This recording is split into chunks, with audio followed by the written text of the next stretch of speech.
Դուք դիտում եք մասնագիտարան հաղորդաշարը, մի հարթակ, որտեղ մենք բացում ենք մասնագիտությունների վարագույրները ոչ միայն տեսական, այլև մարդկային եւ փորձառական դիտանկյունից։ Եվ այսօր բացահայտելու ենք հաղորդավարի, մասնավորապես հարցազրույց վարող մարդու այն աշխատանքը, որը միշտ մնում է կուլիսներում, կադրից այն կողմ ու շատ հաճախ չի երևում ձեզ, սիրելիներ, այնպես որ զրուցելու ենք այս ամենի մասին հենց հիմա։ Այո։ Ինչ է լինում հարց տալուց առաջ։ Երբեք չէի մտածել։ Պետք է լավ նախապես մտածել, որպեսզի այդ պահին վայելես այդ զրույցը, հասկանաս ինչ ինֆորմացիա էր քեզ պետք, ինչ ստացար այդ պահին ու ինչ ուղղությամբ կարելի է տանել զրույցը, որ դառնա ավելի հետաքրքիր։ Օրինակ դու հարցազրույցին ինչպես ես պատրաստվում, որտեղից ես սկսում։ Նախ ուսումնասիրում եմ իմ հյուրի մասին ինչ որ բաներ։ Ամենաառաջինը ուսումնասիրում եմ իր Facebook-ը, սոցիալական ցանցերը։ Ամեն ինչ այնտեղ պարզ է, բաց է եւ հասանելի։ Հետո Google, կախված է թե ով է իմ հյուրը։ Իսկ ինչ է լինում իմ հարց տալուց առաջ, մտածում եմ ինչպես սկսել, ինչ տրամադրությամբ առաջինը, որովհետեւ կարծում եմ տրամադրությունից շատ բան է կախված։ Նախ հյուրին պետք է կոպիտ ասած տաքացնել այդ հարցի վրա եւ ինձ թվում է առաջին հարցից սկսած կախված է ամբողջ մեր զրույցը։ Ինչպես ընթանում է առաջին հարցը, ինչպես լինում է զրույցը եւ ոնց որ դա էլ խոստանում է ամբողջ զրույցը։ Այո։ Բայց այդ իրականում հենց սկսվում է նկարահանումը կամ բուն զրույցը, որը գուցե չի նկարահանվում, բայց պետք է ունենալ, այդ պաշտոնական հատվածն է, հա։ Մինչ այդ հատվածին գալը, թե ինչպես եք առաջին անգամ հանդիպում, ինչ էներգիայով եք իրար բարևում, այդտեղից է սկսվում ամեն ինչ, որովհետև եթե մարդը տեսակով փակ է, տրամադրված չէ զրույցին, բայց ինչ-ինչ պատճառներով համոզել են, խնդրել են, ծանոթ, բարեկամ միջնորդել են, որ գա, այդ լրիվ այլ տրամադրվածությամբ այդ մարդը գալիս զրույցին։ Եթե հակառակ այդ մարդը պատրաստ է խոսել այս կամ այն թեմայի շուրջ, եկել է, գիտի ինչից պետք է սկսել, այդ թեմայի շուրջ ինչ կետեր կան, որ պետք է շեշտադրել, ուղղորդել, որպեսզի հետևողը, հեռուստադիտողը, ռադիո լսողը, մարդը, որ պարզապես բացել է այդ զրույցը ու լսում է, հասկանա, որ այս կետերը առանձնահատուկ ուշադրության են արժանի։ Ինքը շատ ավելի բաց է ու պատրաստ, նույնիսկ օգնելու այդ ընթացքում, որովհետև գուցե թեման այնպիսին է, որ անհրաժեշտ է նաև մասնագիտական ուղղորդում։ Բայց ինձ թվում է հյուրից առաջ պետք է թեման ուսումնասիրել, որովհետև հյուրը կարող է շատ հայտնի լինել բոլոր առումներով, ոչ միայն հայտնի մարդ, այլ նաև մեզ հայտնի։ Ինչպես նշեցի, այդ սոցհարթակներն էլ առաջին հերթին օգնում են։ Մենք կարող ենք իմանալ իր մասին ամեն ինչ, բայց այդ մասնագիտության մեջ ինչպիսին է եւ այդ թեմայի շուրջ ինչպիսի զրուցակից է, շատ հաճախ չենք իմանում։ Ես կարող եմ պատմել իմ աշխատանքի բերումով ինչպես է եղել հարցազրույցները։ Երբ հյուրը գալիս էր, մենք իր հետ նախ ծանոթանում էինք, հետո հյուրասիրում էի ինչ-որ մի բան, որովհետև այդ հյուրասիրելու ընթացքում ոնց ասեմ, ինքը մի տեսակ սկսում է թուլանալ ու հիշում է իրեն ինչն է հետաքրքրում, ինչ է ուզում ինքը այդ պահին ու առհասարակ ինքը ինչ է սիրում։ Ինձ թվում է այդտեղ ինչ-որ հոգեբանական մի բան կա,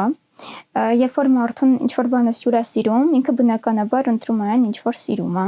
այսինքն սենց ինչ-որ ազատ դաշտ է ստեղծվում, բացվում։ Ու այդ սեղանիկի շուրջ դու արդեն սկսում ես զրուցել, ծանոթանալ, զրուցել մասնագիտության մասին,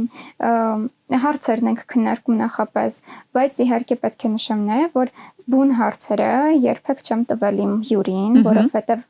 սենց չոր պատրաստված երբ որ գալիս են, այդ անտանելի այո, զրույցը չի ստացվում ու դառնում է սենց ինչ-որ անկենթան բան։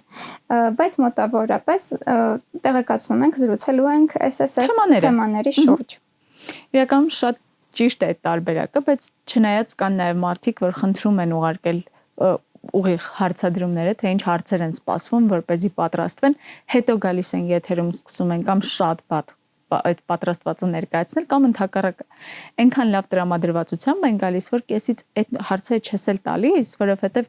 իր խոսքից զրույցը լրիվ այլ ընթացք է ստացել, ուրիշ ուղղությամբ եք գնում արդեն իհարկե թեմայի շուրջ, այլ հարցեր եք քննարկում, մեկ էլ վերջում հասկանում եմ, որ բայց այս մի քանի հարցը գրված էր, չտվեցիք ու կեսից նոր հիշում, որ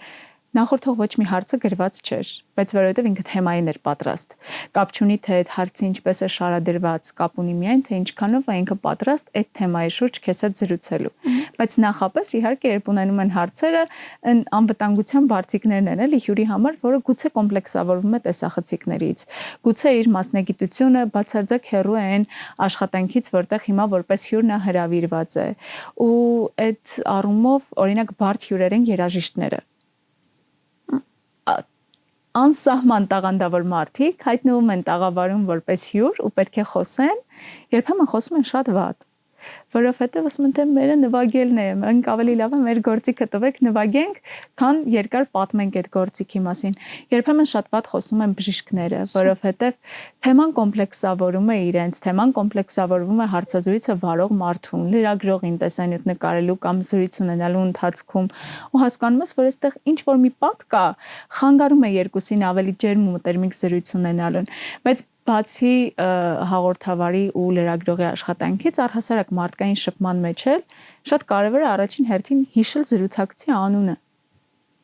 Երբ դու գիտես ում հետ ես զրուցում եւ մի քանի անգամ տալիս ես զրույցի ընթացքում այդ մարդու անունը կամ մտնում է տաղավար, միանգամից անունով ողջունում բարևում ես իրեն եւ ինքը իրեն սպասված է զգում այդտեղ, ինքը գիտի, որ դու իրեն ճանաչում ես։ Դա ամենակարևոր կետերից մեկն է։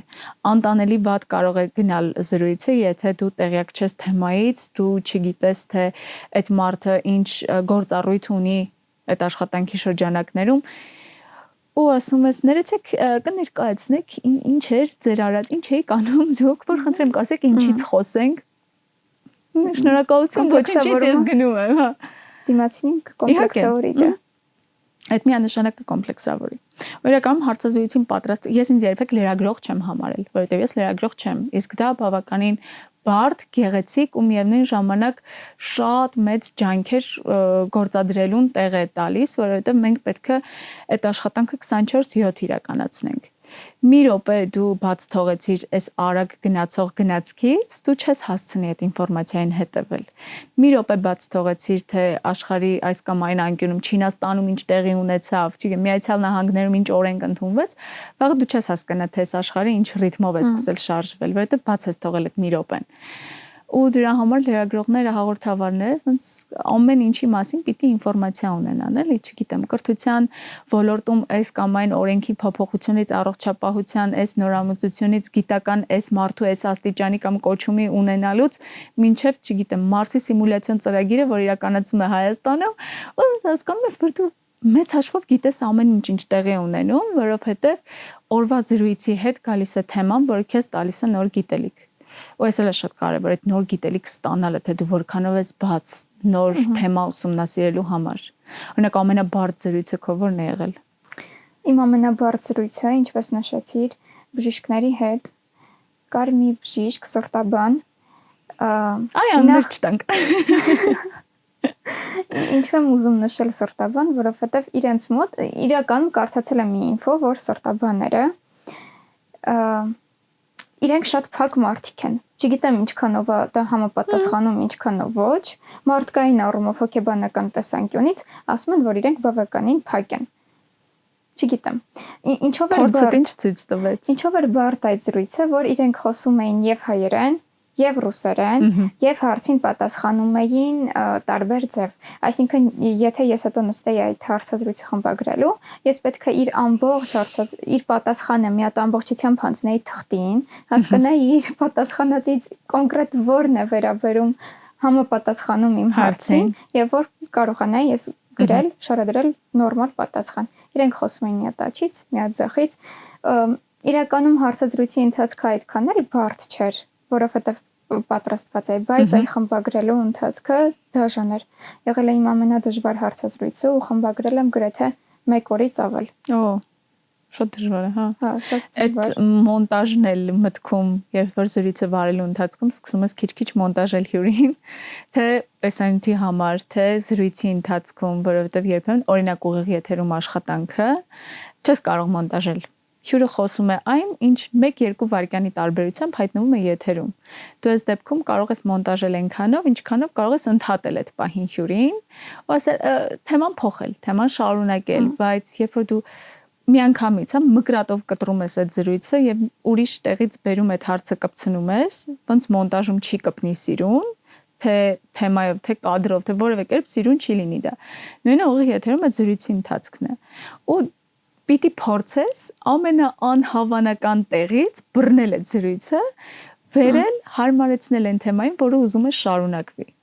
Որովհետեւ շատ հաճախ ենք շեղվում են, մոռանում են ինչի համար ենք հավաքվել, ինչ թեմա ենք քննարկում, ժամանակն էլ սահմանափակ է ու դու ունես օրինակ 10-15 րոպե եւ պետք է այդ ժամանակահատվածում տեղավորել ամենակարևոր ինֆորմացիան։ Ու թե ինչպես պետք է դա անել, այդ քիչ-քիչ բնազդաբար է գալիս, որովհետեւ եթե դու պատրաստ ես, եթե դու գիտես թեման, դու գիտես հստակ ինչ ինֆորմացիա է պետք փոխանցել, որ կետերի վրա է պետք է շեշտադրումները դնել, ինչ թեմաների շուրջ, հենց հասկանում ես, որ շեղվեց այս մարդը, գնաց ալիքները ուրիշ կողմ տարան, պետք է հետ բերել։ Բայց կարծում եմ այդ հետ բերելու ունակությունը պետք է շատ ճկուն լինես։ Հա, օրինակ ես հիշում եմ մի անգամ մեր մոտ հյուր եկավ, շատ ոգևորված էինք պատրաստվում այդ զրույցին, որովհետև ֆանտաստիկ գրող էր, ֆանտաստիկ ժանրում ստեղծագործություններ ուներ այդ կինը, եւ գրքի շնորհանդեսներից մեկն էր տեղի ունեցել, եկել էր մեզ մոտ, նաեւ ներկայացնելու իր այդ ստեղծագործությունը, ու մենք ես գրականության սիրահար, կարդում եմ ամեն ինչ, չեմ գտնում այդ կնոջ գիրքը։ Ոչ մի կերպ չեմ գտնում գրախանութներում, ասում դե լավ երևի նորը շնորհանդես է եղել։ Ու այդ կինը եկավ, նստեց, մենք միայն բարևել ենք, ներկայացրել ենք հյուրին եւ ասեց. Ես 1 րոպե կարդամ իմ ստեղծագործություններից մի հատված։ Վերցրեց գիրքը ու առանց չափազանցնելու կարդացել է մոտավորապես 2 էջ։ Եթերում 2 էջ։ Ու մենք մոտավորապես այս դիրքով սպասում էինք, երբ է խորը շունչ քաշելու, որ ընդհատենք, չէ, որովհետև հույս չունեինք, որ կավարտել, իսկ այդ գիրքը բավականին հաստափոր էր։ Մենք պատրաստվում ենք ամբողջը կարդալ։ Եվ ոնց ընդհատեցիք։ Մի կերպ արդեն չեմ հիշում, որովհետև ուղղակի մի պահ, երբ թերթում էր ակնոց էր գրում, երբ թերթում էր էջը եւ ուղեց ակնոցը, այդ պահին սպոնտան որոշեցի միջամտել հարց տալ ու դա եղավ երկրորդ եւ վերջին հարցը 10 րոպեների ընթացքում։ Այդքանով ավարտվեց մեր զրույցը։ Իրականում այդ կինը ընթացքում պատմեց իր գրքի մասին, ինչու է որոշել գրել առանց հարց տալու։ Իսկ դա լավ է թե վատ։ Շատ վատ, որովհետև մենք արդյունքում չտեսանք հյուրին, որին բացահայտել էինք, չտեսանք հյուրին, որին կցանկանայինք ներկայացնել։ Ինքը եկավ, ինքն իր մասին խոսեց, բնականաբար շատեր այդ պահին փոխում են ալիքը, որովհետև ցանցրանում են, երբ որ մեկ տոնի վրա ինչ որ մեկը ինքն իր մասին է պատմում։ Բայց օրինակ հակառակն էլ է եղել, երբ ես հարցազրույցներից մեկի ընթացքում ինձ համար կոնկրետ, ոչ որպես հաղորդումը վարող մարդ եւ զրույցը վարող մարդ, մանեն ինքն իր համար փոքրիկ մի անկյունում բացահայտում է արել հյուրի հետ զրույցից հետո։ Ու հպարտությամբ միշտ բոլորին ասում եմ, ժողովուրդ Տիգրան Ժամկոչյանը որպես մարդ բացահայտում է շատերի համար։ Այդ զրույցից հետո ես հետո կուղարկեմ հաղորդումը, նայ հիանալի ջազմեն, աղանդավոր մի մարդ։ Հետաքրքիր է։ Հա, ու այդ զրույցները իսկապես շատ են օգնում։ Հետո այնքան կարևոր է, որ զրույցի ընթացքում դու հյուրի մասին առանց հստակ ասելու, որ ես տեսա ձեր, չգիտեմ, Instagram-ի story-ներից մեկում, որ դուք այսպիսի նախասիրություն ունեք կամ չգիտեմ ինչ, փորձում ես գտնել այնպիսի փաստ կամ այնպիսի մի պատմություն, որը իսկապես հուզել է ժամանակին, ուղիղ կապ ունի իր մանկության, պատանեկության հետ, մասնագիտական կողմնորոշման հետ, հատկապես եթե այդ մարդու մասին է այդ հարցազրույցը։ Ու դու դառնում ես կամուրջ այն մարդու, ով եկել է հյուր ու պիտի բացահայտվի նաև այդ զրույցի ընթացքում, եւ այն մարդու, որը որոշել է դիտել այդ զրույցը, մասնակիցը դառնալ որպես դիտորդ այդ զրույցին։ Ու այդ ամբողջ պատմության հերոսը դառնալ դու մի քիչ չէ, էլի։ Ավելի լավ է դու դառնաս այդ կամուրջը, այդ բացահայտող օղակը։ Հա, ու ես սիրում եմ շատ հյուրերին, միշտ բոլոր հյուրերին սիրում եմ։ Կապ չունի, այդ զրույցը 15 րոպե է տևում, հետո գուցե փողոցում տեսնենք իրար չճանաչենք, որովհետև այս տարիների ընթացքում ամեն օրը 3 հյուր պատկերացնում, չէ, ինչ թիվ է կազմում մարդկանց, բայց միևնույն է այդ պահին դու սիրում ես իրեն ու այդ էներգիան շատ հստակ երևում է ոնց է փոխանակվում։ Հա, ստեղծվող էներգիայից էլ է կախված, ինքը կբացվի, իրեն ինչպես կզգա, ինչպես կպատասխանի։ Ես կտա այն հարցերի պատասխանը, որ դու իսկապես ուզում ես լսել թե ոչ։ Այդ էլ կա։ Կան հյուրեր, որ գալիս են, քանի որ իրանց մասին չի այդ հարցազրույցը, նկատի ունեմ իրանց տեսակի մասին չի, այդ մարդը սովոր չի հարցազրույց տալուն, գուցե կյանքում երկրորդ կամ երրորդ անգամ է հայտնվել տեսախցիկների առաջ, լարվում է, չգիտի ինչ ինֆորմացիա պետք է հստակ փոխանցել կամ դա ինչպես պետք է անել։ Ու կեսից նույնիսկ մեկ-մեկ կատակով ասում են հյուրի տեղը պատասխանում ես, հարցը ձևակերպում եմ այնպես, որ կարողանա այդ հարցի մեջ գտնի պատասխանը։ Օրինակ, ձեր, չգիտեմ, գործունեությանը հետևելու համար կամ ձեր թիմին աջակցելու համար ինչպես կարող են հետևել։ Օրինակ, սոցհարթակները կարող են դառնալ հիմք, որպեսզի ձեզ գտնեն, զանգահարեն։ Պատասխանի փոքրիկ ակնարկ, որ հյուրը իրեն ավելի ապահով զգա, հստակ հասկանալով, որ դիմացինը գիտի ինչի մասին է զրուցում եւ պատրաստ է հենարան է քեզ համար, որպեսզի դու հանգիստ խոսես, եթե ինչ-որ բան մոռանաս, հաստատ ինքը կհիշեցնի վերջում։ Դրանք բանել ինչ-որ բաներ են, որ գործունեության ընթացքում ես, չէ՞ սովորում։ Հա, հաստատ։ Որովհետեւ երբ որ ես համեմատում եմ տարիներ առաջ, երբ առաջին անգամ հայտնվեցի առաջինում, ու միանգամից դա եղել է ուղիղ եթեր, ես նկարահանման փորձ հեռուստատեսային իրականության մեջ չեմ ունեցել, նկարահանում եղել է ֆիլմ, բայց դա լրիվ այլ իրականություն է, քիմիան ու ֆիզիկան, տարբեր բաներ են, ու ինձ ասացին, դե սուֆլյորը կարդա, մոտավորապես այս դեմքով ասում ես կուր է սուֆլյորը, հետո գտա, սկսեցի կարդալ, հետո հասկացա, որ չէ, ոխր շատ ուղիղ 4 սկսում ես կարդալ այդ սուֆլյորը, հետո հայտնվեց առանց սուֆլյորի իրականությունը ու մի քիչ ավելի ազատ, ավելի էմոցիոնալ, ավելի էներգիան սկսեց շատ լինել, քան զուտ այն աշխատանքը, որը պետք էր։ Պետքից բացի, հա, նաև անկենդան ինչ-որ մի բան։ Հա, շատ ռոբոտային։ Այդ դեպքում կկարողանային ռոբոտները փոխարինել մեզ, այս դեպքում չէ։ Երբ որ երկու հոգու մեջ ձևավորվող այդ էներգիան փոխանցվում է կադրի հակառակ կողմ, այդ ամենամեծ ու ամենասիրուն կախարդանքն է, որը հեռուստատեսությունն է։ Ու կապ չունի միայն հեռուստատեսությունը, չէ, նույն սոցհարթակները, որոնց միջոցով մարդիկ մեկը մյուսի հետ կիսում են այդ պատմությունները։ Մարդը պատմում է մի բան, որը հետաքրքիր է եւս 5 հոգու կամ 105 միլիոն հոգու,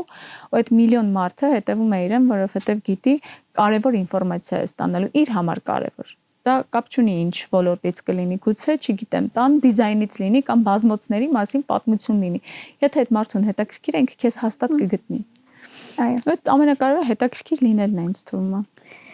Ես նաև հասկացել եմ, որ հարցազրույցի մեջ ամենակարևոր բաներից մեկը այդ աչքի կոնտակտն է, որ պետքա պահել։ Իսկ ինչ ես կարծում, յուրը զգում է, դու իրեն լսում ես թե ոչ։ Հա։ Ինչպես։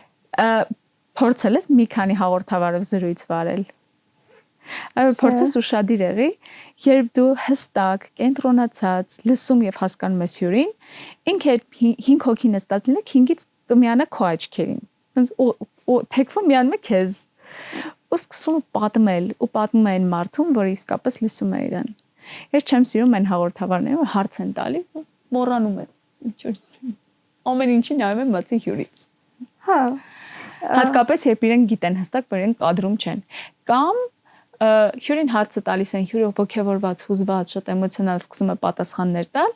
իրենք պատտվում են, որ տեխնիկական հարցեր են քննարկում այնտեղ, անձայն իհարկե չխանգարելը, որովհետև հետո դա իրենց աշխատանքին է վնասում, բայց իրենք ինչ-որ հարցեր են քննարկում։ Այդ միանշանակ կշեղի հյուրին, որովհետև ելի եմ ասում, այդ հյուրը պատրաստ չի այդ ամեն ինչին։ Նույնիսկ եթե 100 տարվա գործընկերը լինի, որը ունի այդ նույն աշխատանքային փորձը, այդ նույն խնդիրները տեսել է, անցել է այդ փուլերով, միևնույն է հյուրի կարգավիճակում հաստատ իրեն ավելի լարված կզգա։ Ու այդ կոմֆորտ զոնան, հարմարավետ զոնան ստեղծելը մարդու համար, որը պատրաստական է պատմել պատմություն իր աշխատանքի, օրվա խնդիրների, իր մասին, պետք է հնարավորինս ստեղծել այդ հարմարավետությունը, որ լինի ազատ, անկաշկանդ ու բաց։ Այստեղ նորից կարող ենք խոսել էներգիայի մասով, չէ՞, որ ինչքան դու ջերմ ես սկսում, այդքան էներգիան դրական է լինում, միջավայրը յուրդ բացվում է, նույն կերպ դու այսպես կարող ես սահմանափակել յուրիդ ու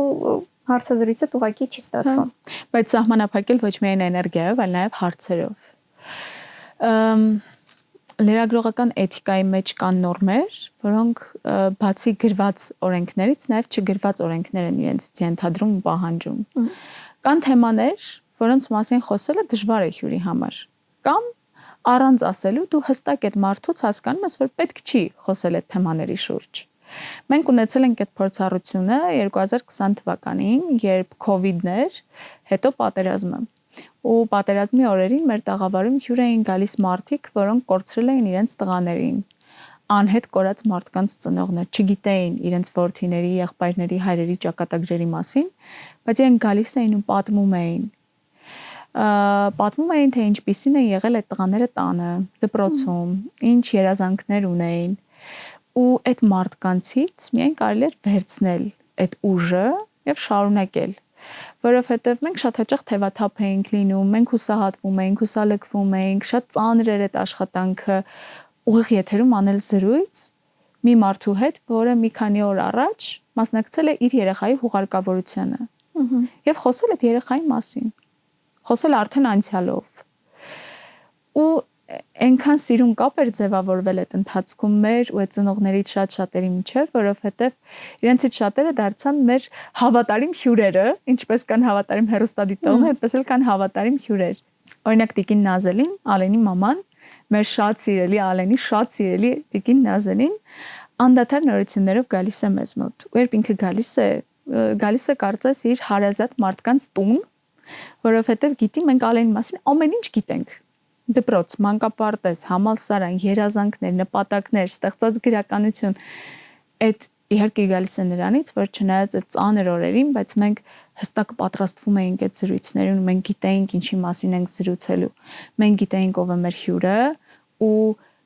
ով է այն մարդը, ում մասին պատմելու է մեր հյուրը։ Ու դու հստակ ամեն ինչ գիտես, ինքը դառնում է հարազատ մարդ։ Նույնը շատ արվեստագետներ կան, որ հայտնվում են տաղավարում, սկսում են պատմել իրենց գործունեության մասին, ներկայացնելով իրենց ու կեսից հասկանում են, որ չէ, ոնց որ մենք ավելի շատ բան գիտենք եւ ընթացքում հիշեցնում ենք իրենց հին աշխատանքները, որոնց մասին գուցե մոռացել էին,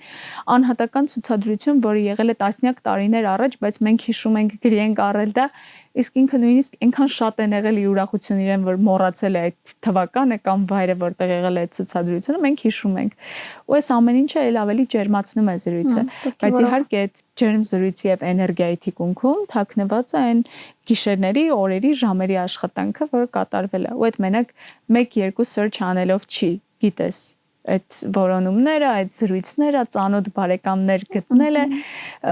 սուրճի սեղանի շուրջ, ինչպես նշեցիր, հավաքվել, քննարկել է, ինչ հարցի մասին կարելի է զրուցել, ինչը եկեք շրջանցենք այս անգամ։ Ու այդ ամեն ինչի արդյունքում ստացվում է զրույցը կամ չի ստացվում։ Բայց հիմա օրինակ արհեստական բանականությունը մեկ-մեկ զգում ես, որ շատ ավելի խանգարում է հարցազրույցավարներին, քան հակառակը օգնում։ Շատ։ Օրինակ դու օգտվում ես։ Ես կարող եմ մի բան ասել, արհեստական բանականության տված տեքստը, եթե ինչ-որ մի բան եմ իրենից հարցնում, խմբագրել չեմ կարողանում։ Ես չեմ կարողանում բառերի տեղերը փոխել, ընդհանուր միտքը փոխել, չգիտեմ, ենթատեքստ ավելացնել կամ պակասացնել, ոչ մի բան չեմ կարողանում այդ տեքստի հետ անել։ Եթե օգտվեմ, պետք է օգտվեմ, չգիտեմ, օգնիր գտնել այս տեղեկությունը, ինչ որ հղումով, ինչ որ թվականով, չգիտեմ, ինչ որ ուրիշ ձև, բայց լիարժեք տեքստ վերցնել, չեմ կարողանում։ Որովհետև մենք սխալ ենք օգտագործում արհեստական բանականությունը, խնդրելով մեր փոխարեն գրել տեքստ, առանց ասելու, թե մենք օրինակ այս կամ այն թեմայի շուրջ ինչ կարծիք ունենք։ Մենք ինչ միտք ենք ուզում, որպեսզի նա ձևակերպի ավելի գեղեցիկ բառերով։ Մենք ինչ թեմա ենք նրան տալիս, որպեսզի օգտվելով այս կամ այն գրականությունից տա մեզ այս փնտրված արդյունքը։ Մենք ուղղակի ասում ենք՝ մի հատ տեքստ գրիր, երբեմն գրում են, խնդրում եմ, երբեմն չէ։ Օրինակ, չգիտեմ, վարդագույն բազմոցների մասին եւ վերջ։ Բնականաբար գտնելու է ամենաանհավանական, երբեմն աբսուրդի հասնող տեքստը գեղեցիկ ու տարօրինակ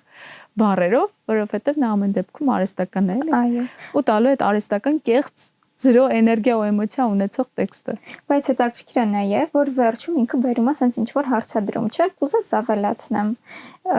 Ինչ ձևով գրեմ, ուսանողի համար գրեմ, դպրոցականի համար գրեմ, ավելացնեմ, պակասացնեմ։ Այդ ավելի հետաքրքիր է, որ մենք ի սկզբանե իրեն այդ առաջադրանքը չենք տալիս, բայց ինքը մեզնից հարցնում է։ Միշտ հարցնում է, որովհետև միշտ ունի նոր առաջարկ։ Երբեք այդ հարցերը չի վերջանում իր։ Ամենահետաքրքիր զրուցակիցը կարող է դառնալ ու վերջերս կարդացի ստատիստիկա հատկապես Միացյալ Նահանգներում, որ շատ շատեր իրենց հոգեբաններին փոխարինել են ChatGPT-ի հետ Եվ սկսել են շփվել ChatGPT-ի հետ, նույնիսկ եթե չեմ սխալվում 3-4 ամիս առաջ տեղի ունեցած մի ինքնասպանության դեպքի մասին էին ներկայացրել, որ երիտասարդը հերիք չի օգտվել էր ChatGPT-ից, որպեսզի գտներ ավելի հեշտ միջոց մահանալու։ Վերջում ChatGPT-ն նրան առաջարկել էր գրել հրաժեշտի նամակ ծնողներին եւ սիրելի մարդկանց։ Ու ամենատարօրինակը այն էր, որ այդ տղան կիրառել էր հենց այն նամակը, որը գրել էր ChatGPT-ին հրաժեշտ տալու համար իր ծնողներին եւ սիրելի մարդկանց։ Ուր ենք կանգառեք մենք իջնում ենք։ Աբսուրդ է։ Հա, որովհետեւ մենք արհեստական բանականությունը սկսել ենք սխալ հասկանալ եւ կիրառել,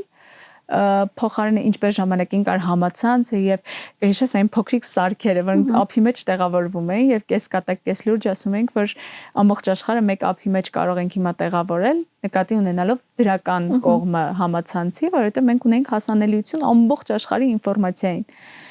Ու հետո հասկացանք, որ շատ խնդիրներ կա նաև այդ փոքրիկ մոլորակի մեջ տեղադրված։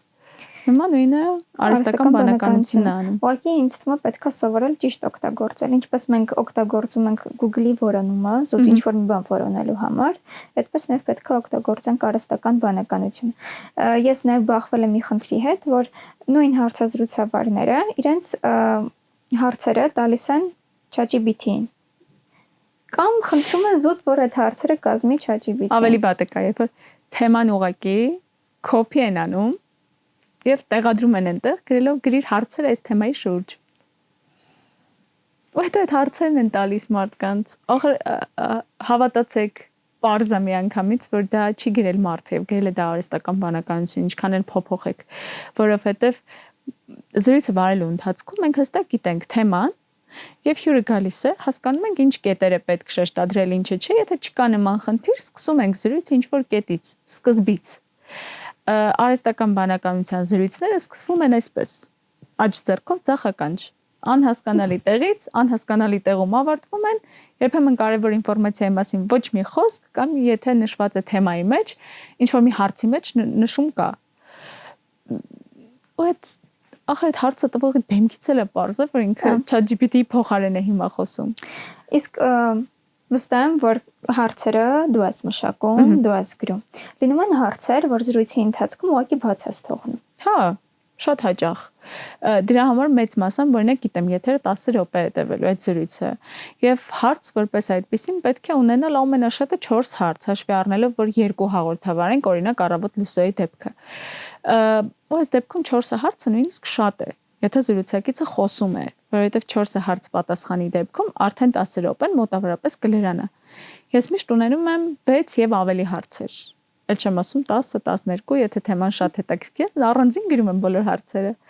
Կամ հասկանում եմ, որ ժամանակը քիչ է, մի քանի հարց միանգամից միացնում եմ իրար, կամ հյուրը արդեն իր պատասխանի մեջ իմ հաջորդ հարցին անդրադառնում է։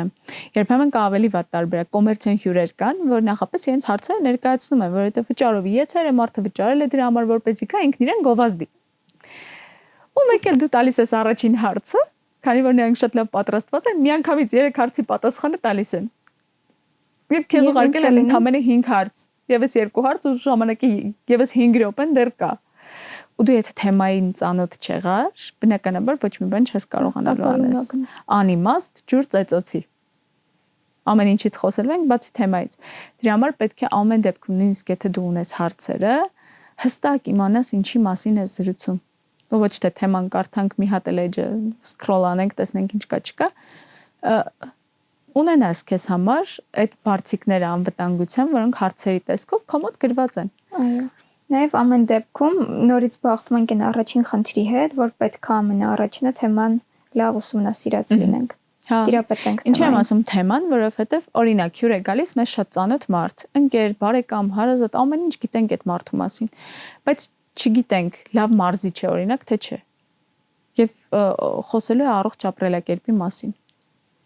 Ինչ գիտես, ինչի մասին կխոսի այս մարդը։ Բա չգտնենք նախորդ անգամ ինչ որտեղ հարցազրույց ունեցել է, թե չէ։ Եթե ունեցել է, լսենք մինչև վերջ, հասկանանք ինչ թեմաների մասին չի խոսել, որ մեր զրույցը լինի ավելի հետաքրքիր։ Արդյոք կա մի բան, որով մեր զրույցը կդառնա էքսկլյուզիվ, ինչպես մենք շատ սիրում ենք ասել, որը կհետաքրքրի մարդկանց։ Մենք սիրում ենք, չէ՞, թիթիզ վերնագրերը։ Այո։ Եթե այս ամեն ինչը կա նաև ստացված զրույց։ բայց նաև լինում է, որ մեր հյուրը առաջին անգամ չի մեզ մոտ, երկրորդ անգամը, երրորդ անգամը ես կարծում եմ, նաև իմ գործունեության ընթացքում զգացել եմ, որ սա իմ աշխատանքը բարդացնում է, որովհետև պետք է թեման նույնն է, հյուրը նույնը, տարին ուրիշ։ Այո, պետք է այնպեսի զրույց ձևակերպել, որ չլինի առաջինի նման, որ դու կարողանաս տալ նորություն ինչ-որ։ Բնականաբար, եթե երկրորդ անգամ հյուր է եկել, ինչ-որ նորությամբ է ինքը հանդես գալիս, բայց քո զրույցը, կարծում եմ, պետք է լրիվ ուրիշ լինի։ Այո, կառուցես։ Իրականում այդ խնդիրը կա նաև, քանի որ մեզ մոտ Հայաստանում առհասարակ բոլոր առումներով շուկան այնքան փոքր է, դա կլինի մշակութային, դա կլինի գիտական։ Մենք չենք կարող հպարտորեն ասել, որ մեր գիտնականները ամեն օր, ամեն մեկը մի քանի ինչ-որ կոնֆերանսի է մասնակցում, հաղթանակներով է վերադառնում, ամեն օր այդքան նորություն չկա։ Եվ շատ հաճախ մեզ մոտ գալիս են մարդիկ, հաշվի առնելով նաև, որ նախագծի ֆորմատն է այնպեսին, որ նաև ժամանցային է, գալիս են մշակութային գործիչներ, որոնք այդ տարվա ընթացքում արել են օրինակ մի, չգիտեմ, տեսահոլովակի պրեմիերա, մի նկար են ունեցել, որը ցուցադրվել է այս կամ այն ցուցասրահում, ու այսպես շարունակ։ Լավ, առաջին 5 րոպեն, բա հետո չես կարող, չէ, ամեն անգամ հարցնել ինչպես ընտրեցիք այս մասնագիտությունը լուրջ դեմքով, չէ, չես կարող։ Դրա համար պետք է հասկանալ իսկ ինչ նոր գործ ունի, որի վրա աշխատում է, գուցե համագործակցությունը ինչպես ընթացավ։ Իհարկե կան թեմաներ, որտեղ ուրիշ բան չես կարող հարցնել, եթե խոսում են, չգիտեմ, նոր ներկայացման մասին։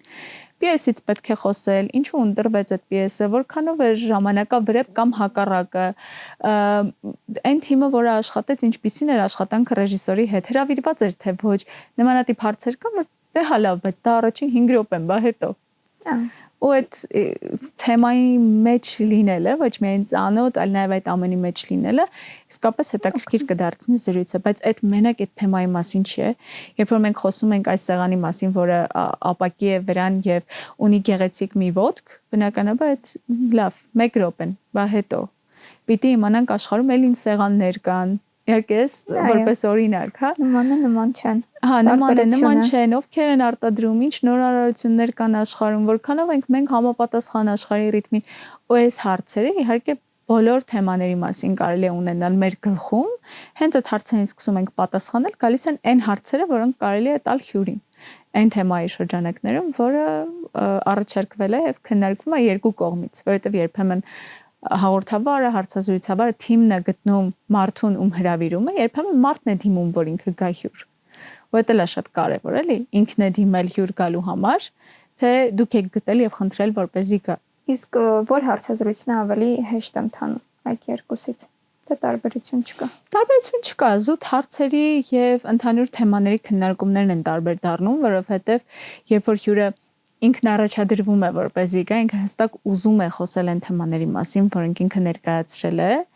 իսկ երբ մենք ենք գտնում այս կամ այլ մասնագետին օրինակ, չգիտեմ, հոգեբանի, մենք ենք առաջարկում, որ խոսենք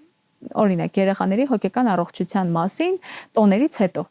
Ինչպես պետք է այդ վերականգնել երեխաներին, որպեսզի նորից անցնեն հին ռեժիմի, գնան մանկապարտեզ եւ դպրոց։ Ստրես է։ Պետք է հաղթահարել, պետք է։ Ում հետ։ Մասնագետի։ Մենք բարև ձեզ։ Կլինի գաք խոսենք այս թեմայի շուրջ, մեկը կասի ոչ, որովհետև ես մասնագիտացած եմ, օրինակ, չգիտեմ, բաժանությունների դեպքեր քննարկելու մաս։ Լավ, հենց հերթ հասնի բաժանություններին ձեզ կհրավիրենք։ Ու այս դեպքում դու ես առաջարկում թեման, այս դեպքում դու ես առաջարկում հարցերի շրջանակը, թեմաների շրջանակը, ինչից կարող ենք զրուցել։ Բայց երբ հյուրը գալիս է օրինակ խոսելու ոսկրածուծի փոխպատվաստման մասին, որովհետև ոսկրածուծի փոխպատվաստման դոնորների միջազգային օրն է եւ պետք է գալ, որպեսզի եւս մեկ անգամ մեր եթերից պատմել դրա մասին, հստակ հարցերով գալիս։ Հստակ գիտի ինչի մասին պիտի պատմի, ինչ ուղերձ ունի մարդկանց։ Ես կարող եմ նշել 2 դեպք, երբ որ հարցերով եկել էր իմ հյուրը, տետրի մեջ գրված պատասխաններով։ Ես եմ այդ դեպքերից վերջերս նստեց եւ իր տետրում գրված պատասխաններով զրույցը սենց ավարտեցինք, գնաց։ Բայց ուզում եմ նշել նաեւ, որ այդ տետրից դուրս ինքը նաեւ գոնե պատմում էր ինչ-որ հետաքրքիր պատմություններ։ Տետրից դուրս մենք ունեցանք զրույց։ Տետրից դուրս շփվել եք։ Այո, բայց նաեւ ունեցել եմ մի հյուր, որ եթե տետրից դուրս տալիս է իրեն ինչ-որ հարցեր, պատասխանները պատտեցնում ու բերում էր նորից այն պատասխանները, որ ինքը տիրապետում էր, որ գրել էր իր մոտ։ Բայց գոնե պատտեցրել նորից բերել այդ պատասխանները։ Երբեմն լինում է հարցը տալիս ես բացարձակ ուրիշ պատասխան են տալիս, սկզբում էլ հարցը տալու ընթացքում այս դեմքով նայում են, չէ, այդ հարցը գրած չէր։ Բայց արդյունքում դու հասկանում ես, որ այդ քո հարցին չկար պատասխան։ Այսինքն այդ նույն պատասխանը մի քանի անգամ կրկնվել էր ու խմբագրելիս հասկանում ես, որ չէ, այս հարցը արդյունքում պետք է հանեմ, որովհետև պատասխանը կամ չի տեղավորվում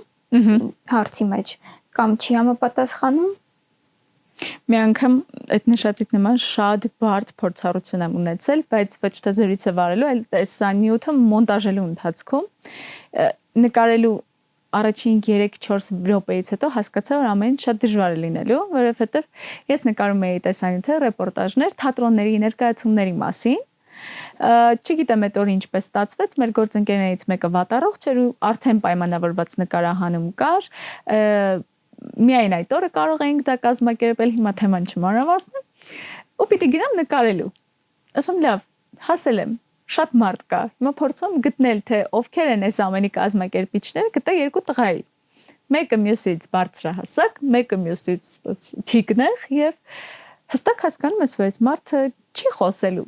եւ չի տալու այն ինֆորմացիան, որը անհրաժեշտ է նյութին, բայց նյութը հավաքել միայն պատմելով այդ ամենի մասին առանց մեղավորների, այդքան էլ ճիշտ չէր։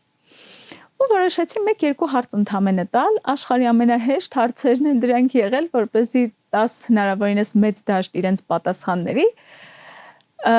ու մոնտաժի երբ եկա ու այդ ընթացքում արդեն այսպես խոսափողը պահած ես մոնտաժում էի մտքումս հասկանալով որ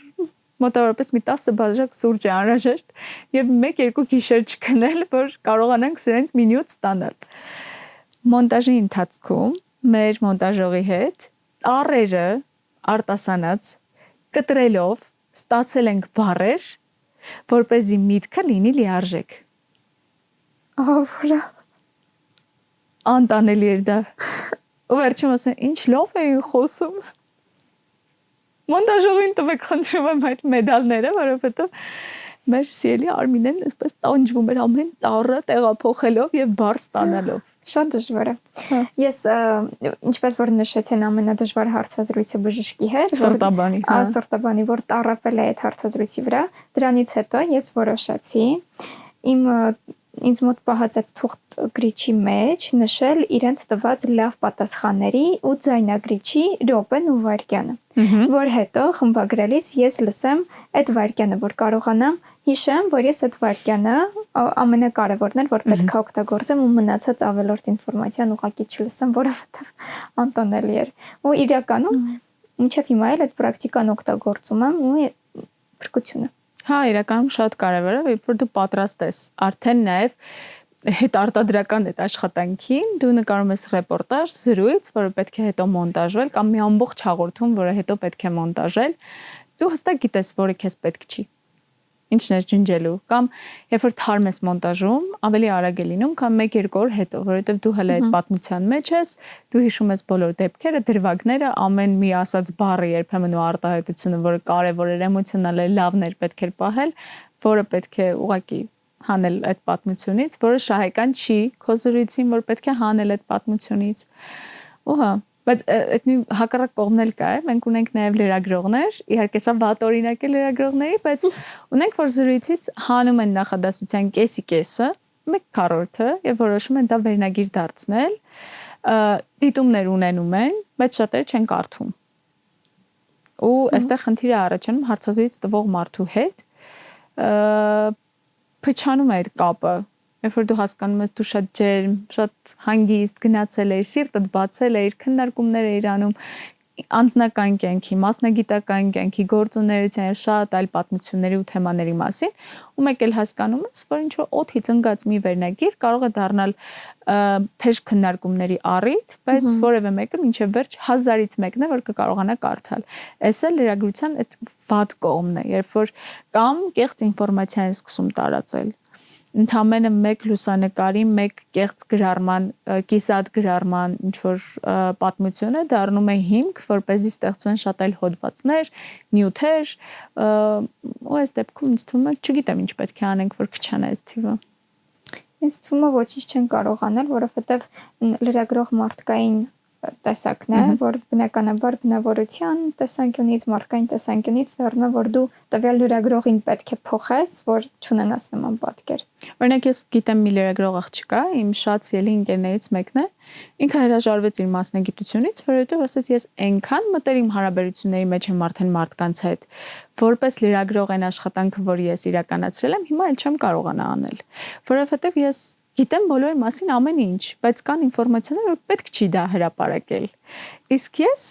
չեմ կարող կիսատ լրագրող լինել, կիսատ ընկեր լինել։ Ավելի լավ է հիմա ինչ որ ժամանակահատվածով դադարեցնեմ այդ աշխատանքը, ու ինձ համար դա շատ ավելի սիրուն ժեստ էր, քան հակառակը լինել կիսատ երկու փոխհարաբերությունների մեջ էլ թե գործնական, թե անձնական շփումների, որովհետև երբեմն հասկանում ես շատ մտերիմ եք, շատ լավ շփվում եք իրար հետ եւ կա մի բան, որի մասին հյուրը չի ուզում, որ դու հրապարակես եւ դու դա հրապարակում ես, որովհետև քեզ պետք են դիտումներ։ Իսկ հիմա այդ դիտումները բավականին լուրջ թվեր են, հա։ Լրագրողների մասին։ Ու գիտես ամենակարևորը ինձ համար, երբ զրույցը չի լինում շատ երկար, ավարտվում է այնտեղ, որ շատ ավելի հետաքրքիր թեմաներ էլի մնան քննարկելու, բայց դա թողնենք հաջորդ անգամվա համար։ Հաջորդ անգամ կարծում եմ մեր աշխատանքի մյուս կողմերը կքննարկենք, այս անգամ ձեզ պատմեցինք ամենաթեթև, ամենաբարդ միևնույն ժամանակ աշխատանքը, որը իրականում դուք չեք տեսնում, միայն տեսնում եք արդյունքը, երբ մենք արդեն եթերում ենք, կադրում ենք եւ շատ ջերմ ու հանգիստ զրուցում ենք հյուրերի հետ։ Իսկ թե ինչ աշխատանք են իրականացնում լրագրողները, այն սկզբում որ նշում է իսկապես 24/7 եւ մեծ ուշադրություն ու էներգիա պահանջող աշխատանք է դա այդպես է։ Այո, հաջորդիվ կքննարկենք հարցազրույցավարի մասնագիտության այլ կողմերի մասին ազատ եւ անկաշկանդ քննարկման միջոցով։ Շնորհակալություն եւ մնացեք բարյավ։